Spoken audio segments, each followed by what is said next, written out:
Hey everyone, welcome back from spring break. I hope you had a really nice time.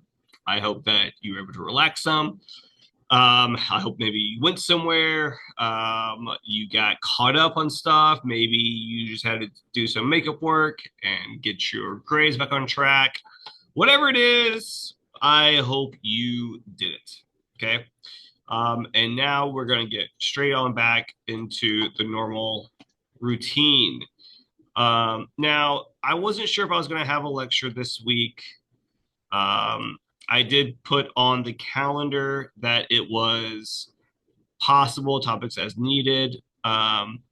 So, what I've decided to do is I'm going to go over some stuff that I noticed in SA2, which I'll go over again in the next 2 weeks in terms of what things not to do when writing essay three. But there are some things I wanted to point out though. Okay.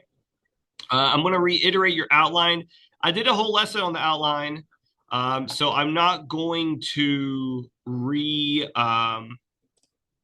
go over the outline, reteach that because in week 12, I have a whole lecture on the outline. Okay. I just want to emphasize that this is the outline template.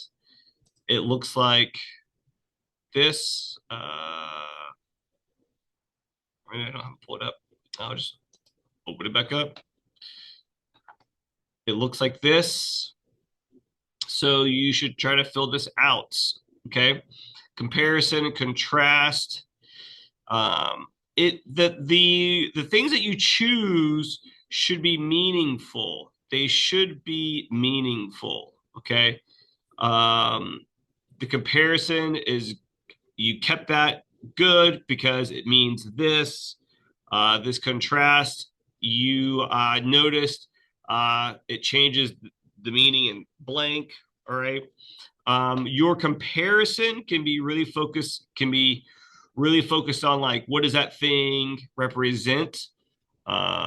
So I did go over a whole PowerPoint talking about Jaws. If you like to the notes and about how like one comparison is how like in both the film and the book, the shark represents the destructive force of capitalism. Okay. So the comparison discussion is really based on like the meaning, the symbolism of it, while the contrast conversation is focusing on how the message or the theme changes. So again, this was in this essay three adaptations PDF. I went over this. All right.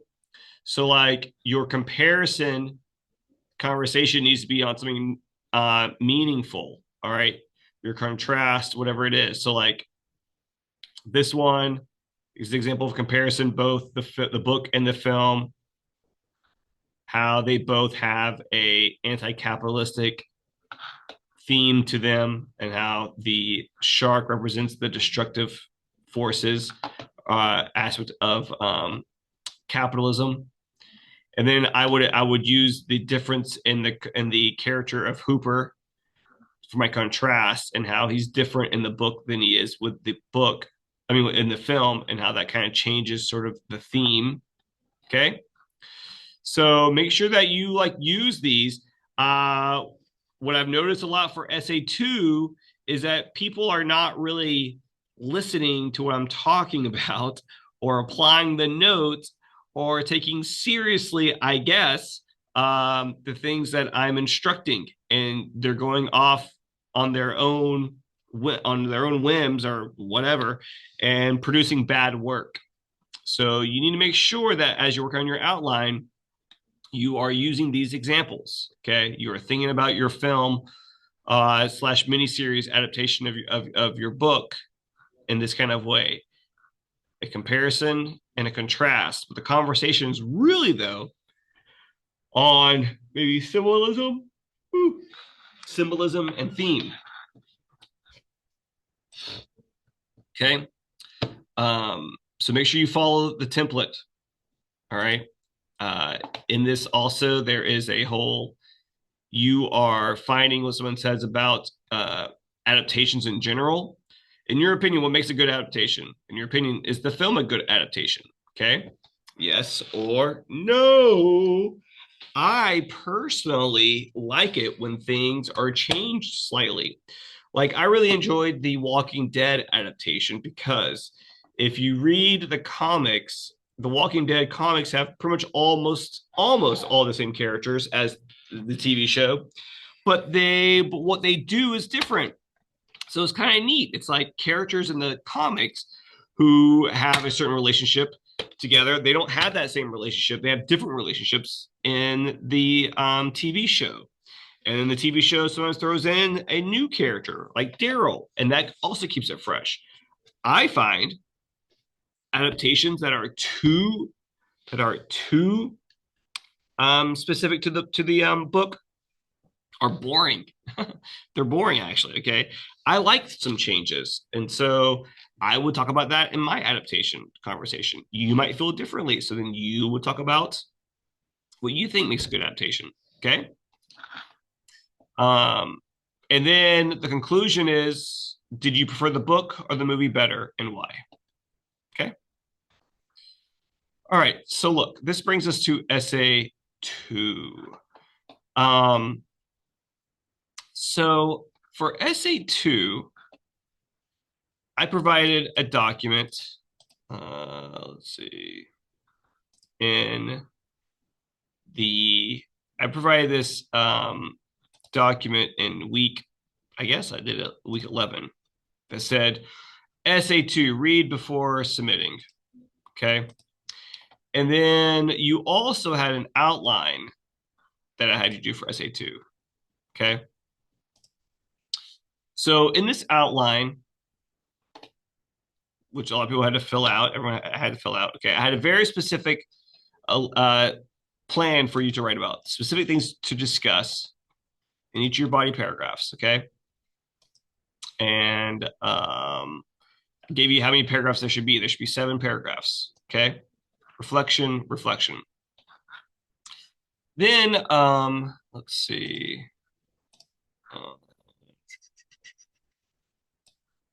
Oops. So then this other document that I'm trying to show you here.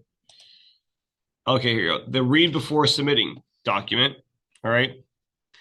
I gave you some very specific, I wrote very specific things in this document. Okay. Such as paragraph 6 needs to have a quote from a critic about the film. Conclusion paragraph should be personal. How do you like the film? Did you learn anything? Do you have a personal connection to the film? Okay. So it should be personal, personal, personal, personal. Paragraph 6 needs to have a quote from a critic about the film. There was a lot of people who wrote essay 2 as if they did not read this document, read before submitting. I also went over how you are supposed to specifically cite your film. Director, last name, first names, the title of the film, production company, year it came out. So Rose, Bernard, Candyman, TriStar, 1992. Okay. Ron Clements et al., Moana. I gave examples. Okay. Like very specifics. And there's a lot of people who did not do that in their essays. Okay. There are people who I feel are treating these lectures and these things that I'm saying as suggestions, as maybe. And they are students in this class who feel like, I guess, that any type of essay that they turn in will be graded without it having to meet the requirements or the expectations that I've laid out. Okay. And I'm going to tell you this right now. I lay out very specific expectations and requirements for your essays for multiple reasons. One is because the more specific I am, the harder it is to use AI, which I know a lot of people will still use AI.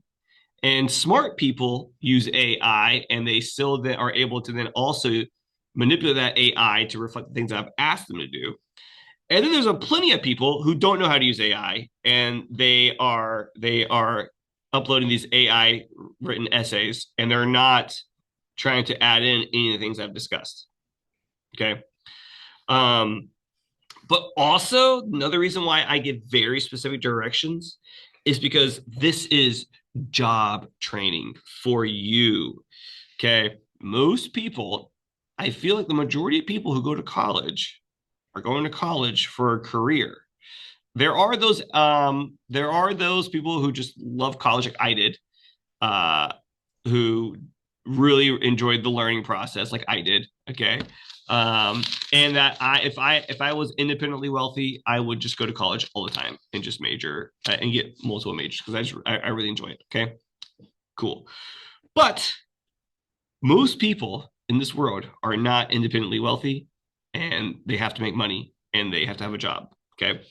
And so when you are working, you will be given specific directions from your boss or your clients, and you will have to produce what they've asked you to produce. And if you don't, then you will get fired, or you won't get rehired for the job. You'll be dropped. Okay. And so, like, following directions and looking at the fine details and making what is specifically asked of you is a core concept of good professionalism. Okay. Even if you're an entrepreneur, like my brother-in-law is a landscape architect. He cuts grass. He hedges bushes. He weed eats. He does all those things. Okay. But he's his own boss. But if he doesn't do what his clients ask him to do, they're not going to reuse him. Okay. Like, if he hedges their bushes in ways in which they don't want them to be hedged, they're not going to reuse him. If they, I mean, he's his own boss. He is his own boss, but he's not really his own boss because he sells a service to other people who purchase it from him, and they can choose not to purchase it from him if he doesn't do what they've asked him to do. Okay. Um, Technically, my wife, she's a marketing director. She hires independent contractors who make websites, and they make ads and they make all this stuff. They are their own bosses because they're self-employed, but they are working. Each job comes from someone like my wife who tells them what she needs. So she tells them what she needs to be made, and they make it. If they make something that is totally off, it's not what she's asked them to make, she's not going to use them again. Yes, they are their own bosses. Technically, they're selling a service, but their income is reliant on clients who will pay them to do these things. Okay. So same thing with my wife's company. If they are a marketing agency, if they don't market the campaign in the way in which their clients want them to, then they're not going to be able to re-sign their business. Okay. So unless you have your own money and you are playing the stock market all on your own, okay, you will, whether you are an entrepreneur or not, you will have people that you're working for, and they're going to ask you things. And if you don't produce those things in which they've asked you specifically for, they're not going to use your service, and then you're not going to make money. And I'm not pushing materialism. I'm pushing just the basic. You got to pay your bills in order to survive, right? And you won't be able to do that if you don't follow directions. Okay. So, yeah, I might be telling you to write a 7 paragraph essay, and you might feel that it's not really important in the big scheme of things. And sure, it's not. But the act of being able to take direction and follow them and then produce something that has been requested of you is okay. So yeah, I'm taking points off if you don't do the things I'm asking you to do because I'm judging you the way an employer would judge you. And if I an employee who doesn't do the things I ask them to do, I'm going to fire them. Fired. Okay, I'm gonna quote Cat in the Hat. Fired. All right. So, or if they cheat their way through it, I'm also going to fire them. Okay. All right. So look, a couple of things. This is an essay that is a 70. Okay. This is a low C. All right. It's by Spade Dollar. She's not in this class and she's not a real person, but this is a real essay. All right. Looking at it right off the bat, for the most part, you're like, oh yeah, okay. For the most part, look, a lot of these that were, I blamed sometimes the pushing of the works cited page down as part of the uploading process. Okay, upon first glance, you might think, oh, this looks like a college essay, but it has a lot of errors. It has a lot of errors. Let's check formatting. Good, 00 double, perfect. Last name, page numbers, great. All that, good. Okay, now errors. Okay, let's see. Okay, so according to Kahn and Westwell, those are our authors. We have, and then we have a quote. Good, but now the parenthetical citation. This, what? We don't put. The only time we put titles in parenthetical citations is if there is no author listed. Okay. So because the authors have been stated, I mean, literally right there, Kahn and Westwell. Let me go down here. And what's interesting is that there is no Kahn and Westwell here. All right. Let's see. So that's a problem. And then we have research guides, film and studies LGBT. Okay. So maybe this is being, these people are being quoted from a source on queer theory. Okay, research guides, film studies. Okay, so then we go back down here, and is there an article named research guides? Okay, right here. Okay, so Lucinda Hall. So then we go back up here, and Hall's name is not stated here. So Hall must be quoting these people, but it's in the research guides, film studies, LGBTQ plus, okay, which is right here. So therefore, what should be cited in the parenthetical citation is Hall. So up here, this should not be research guides, film, because that's titled. It should be Hall. Oops.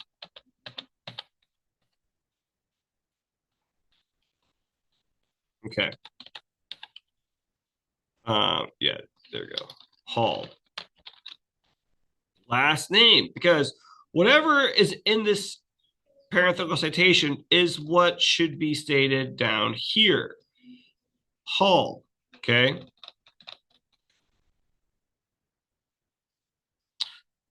So that's a problem. Same thing. Okay, per buck. Arlo messes up everything, chores including his own. Okay.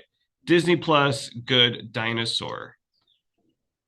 Right. I don't know who Buck is. So again, this leaves me a question like who is Buck? All right, is Buck a character?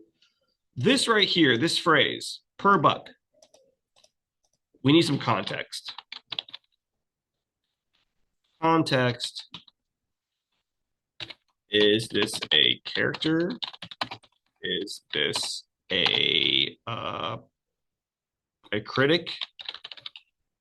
Is this the director on their commentary? So we need some sort of context to who Buck is, okay? And then if you're citing, is this quote from the movie? If it's from the movie, then we need to refer back to what I discussed here, and that you, in this read before submitting, you cite it based upon the director's last name. Okay. Director of The Good Dinosaur, Peter Son. So if this is a quote from the film, I don't know if it is, then this should actually be Son. Now, I don't know this because there's not a citation for The Good Dinosaur for the film. This is a Metacritic review, but that's not the film citation. So that's a problem. Okay. So then we have, according to Derek Goldwyn, eco-criticism is literature that shows a connection with its environment. Okay. Eco-criticism. Again, this right here. This is Derek Goldwyn. So that's not how we cite. Okay. And in fact, and what a lot of people were doing they would, what I saw repeatedly over and over again is a sentence like this. And then inside of here, they would write Goldwyn. And I have discussed over and over again how when you cite a author's name in the sentence, that you don't put their name in the parenthetical citation. But there were so many people who made this mistake over and over and over again. You kept putting authors' names in the parenthetical citation after you've already mentioned the author's name in the sentence. Okay. All right. So then again, this is another error. Okay.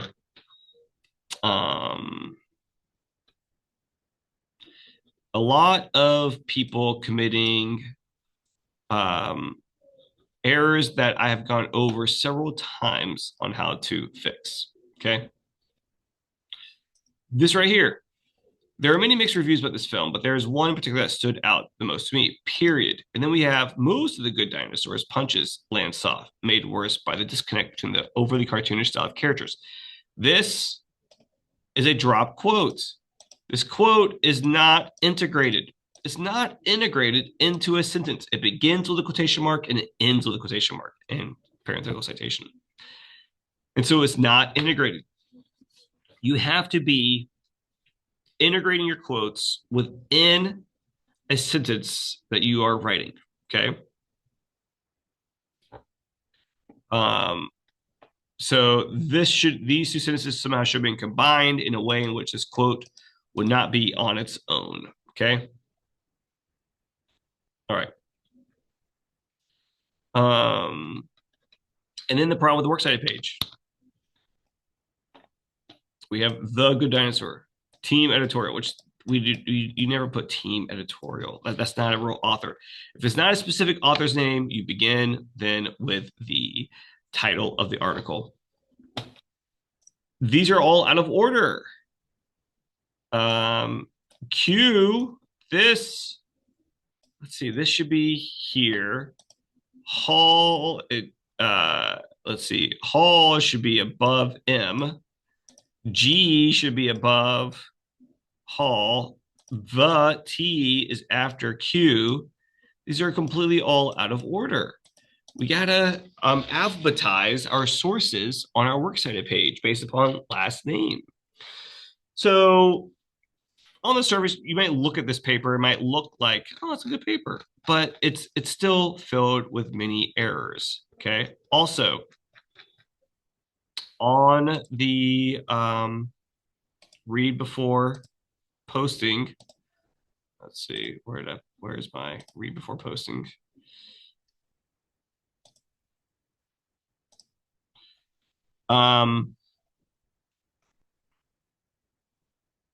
It's either here or it was the explanation of the actual essay. I put page number. Okay, 4 pages in length. before the works cited page. Okay, 4 pages, 4 pages total. This right here is 1, 2, 3. Really, it's just 2.5. I mean, this is not even 3 full pages. So this is also too short. It's too short of an essay. College level, 1102, the second paper, it's too short. All right, it's too short. So all those things are going to cause you to lose points. All right. So we got to make sure that we are following what I've asked you to do. Now, here's an essay that I suspected as being written by AI. Okay. Get Out, Marxism and Critical Race Theory. To me, this has all the classic signs of AI. Okay. For one, I'm just gonna let y'all know this, okay? When I assign, before I ever assign y'all prompts and essays and stuff, okay? Or maybe once I do, all right, I always check it out on ChatGPT. Okay. Or actually, what I do is before I read them, before I read start grading essays, I go on and I'll say something like, write an essay applying a Marxism and critical race theory analysis to the film Get Out or to Little Women. Okay. Maybe I'll do like feminism and Little Women. Okay. And then I get an idea of the way AI produces their work. Okay. So like this is a sample essay. All right. So then I go and I start reading people's papers and stuff. All right. So first indicator here, problem. This is not an MLA formatting. I mean, look at this. Paragraphs not indented. That's annoying. Okay. So like automatically you're losing 5 points off for every paragraph that's not indented. Okay. So lazy. I mean, just lazy. Just super, just let's just type in a prompt and then copy and paste. So that's laziness. Also, another bad sign is this essay is 1, 2, 3, 4, 5, 6, 7, 8, 9, 10, 11 paragraphs. Ooh, that's not impressive. 11 paragraphs. Oh, wow. Well, the outline that I gave you was only for 7 paragraphs. So you just decided to throw in 2 additional ones outside of what I've asked you to do. Okay. So that's a problem. That's a sign that things aren't right. Okay. The film presents a thought-provoking examination of exploitation, privilege, and power. This essay will analyze Get Out using theoretical frameworks, shedding light on the ways the film exposes deep-rooted societal issues. Okay, so we have critical race theory and Marxism. So then we have, okay, so look, I have this first paragraph. It's about Get Out, give some background. Marxism, through lenses such as Marxism and critical race theory, the film presents a thought-provoking examination of exploitation, privilege, and power. All right. Then we have this other paragraph where in Jordan Peele's Get Out, the themes of critical race theory and Marxism are elaborately explored, how systemic racism and class exploitation connect. Through an analysis of the protagonist Chris's experience with a predominantly white affluent community, the film critiques racial manipulation and commercialization and the capitalistic structures that uphold the racial classes. By applying critical race theory to the portrayal of the exploitation of Black bodies in Marxism to film's exploration of class struggle and isolation. This is another introduction. There's literally 2 introductions in the same essay. Okay, that seems weird. It's not specifically on anything. It's just very general. All right. Then we have one way to analyze Get Out is through a Marxist lens. Okay, cool. All right. The focus of this is on the Armenteague family. All right. And then we have a quote, all right, which this quote is incorrect. Look, as theorist Kevin L. Nissil points out, then we have a quote, and then we have that author's name again, and then we have 2018. So there's two errors here. One, the last name has already been stated earlier when it says theorist Kevin L. and then Steele. And then also that, so it is not even necessary to have this. This should just be not there. And the next thing is 2018. This is a date. Dates in parenthetical citations indicate that you are using APA formatting, American Psychological Association. It's a science-based formatting. And because it's science, science cares more about dates because things change in science. Science evolves. And so knowing when research or something has been stated is important because then you can decide whether or not it's still valid or not. So, but MLA though, we're doing literary analysis. Okay. For the most part, dates are not nearly as important. Okay. Someone in 1600s can still be talking about the themes of Macbeth in the same way in which someone today can relate to. Okay. Themes on murder are not always time sensitive, such as like science. So we don't really care about dates.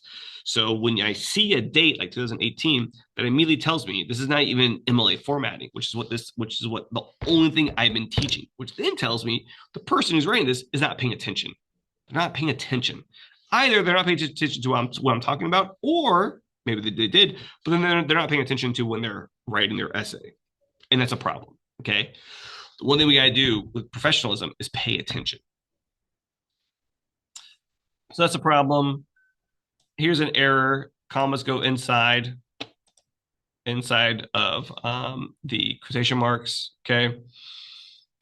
As Mark states in this document, alienation occurs when the worker becomes blah blah blah blah. All right, that's a problem. Marks, we don't put marks there because Mark's name has already been stated, and it's the date. Now let's go over to back to this. Okay, let's see here. This is Chat GPT. Okay, and I'm looking to see about their use of sources in this. Okay.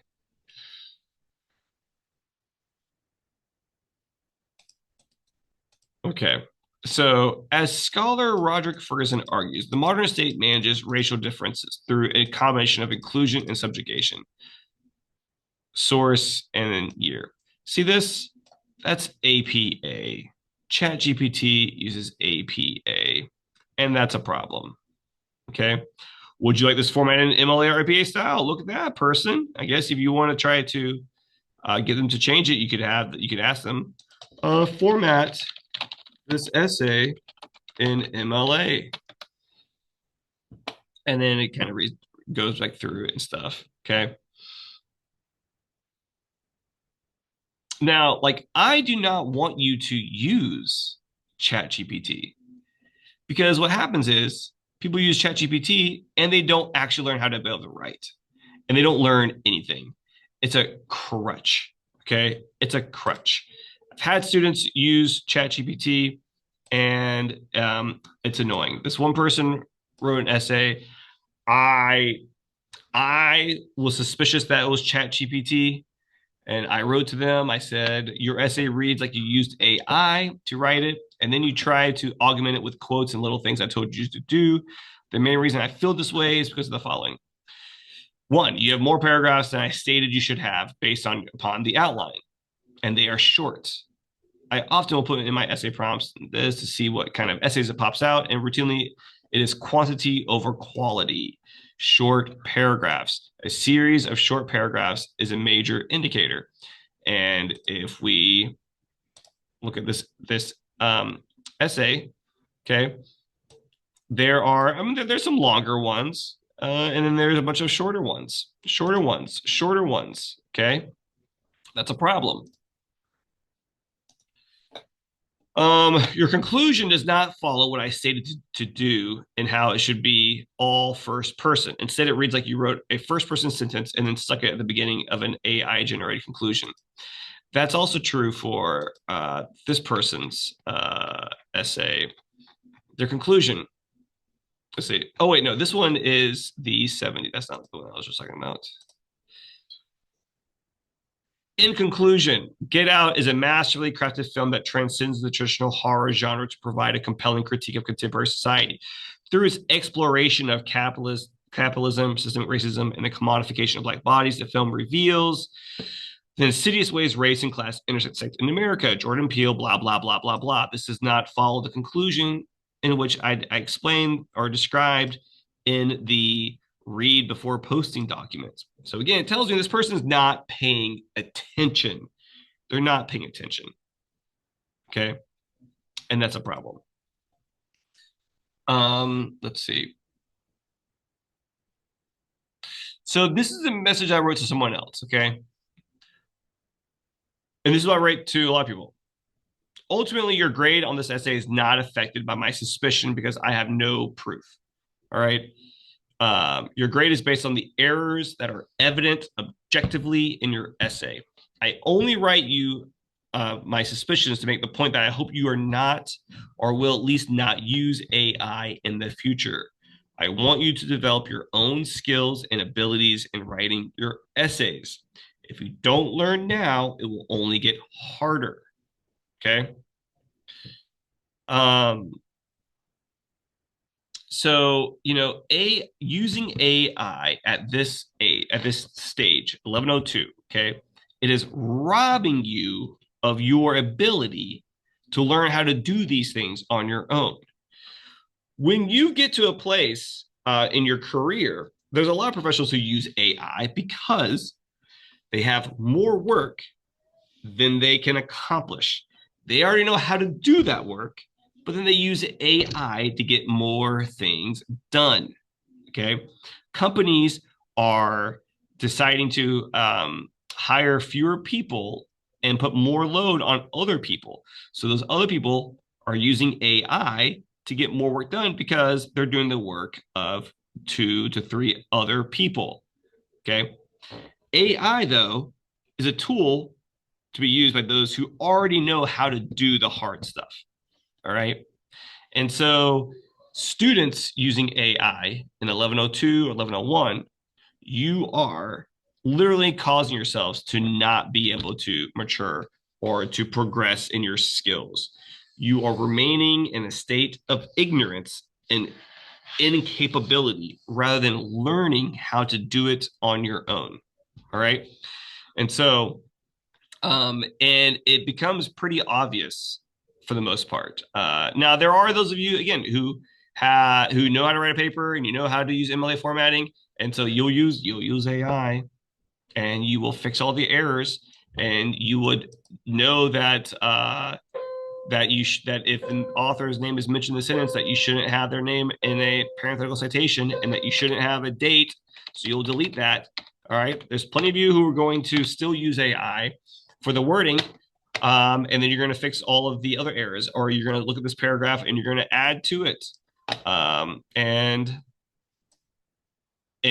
for the people like that, there's nothing I can do. There's probably a lot of people who turned in SA2 who used AI, but they also edited it and used all of what they learned about MLA formatting to make it not look obvious, and they made an A.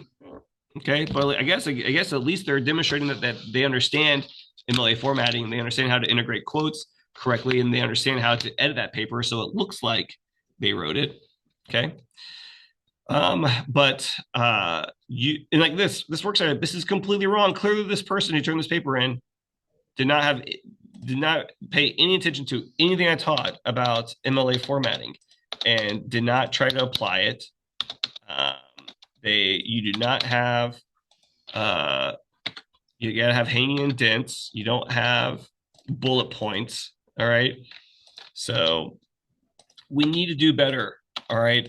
Those of you who mailed in SA2, you really lost the opportunity to fix your grade from SA1. And so we got to stay vigilant. All right.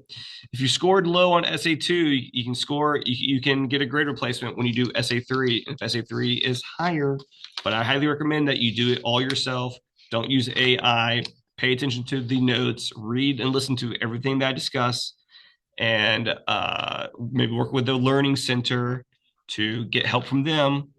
Okay. All this would be very beneficial to you. All right. Okay. I got to go. Hope that was helpful. Take it easy. Goodbye.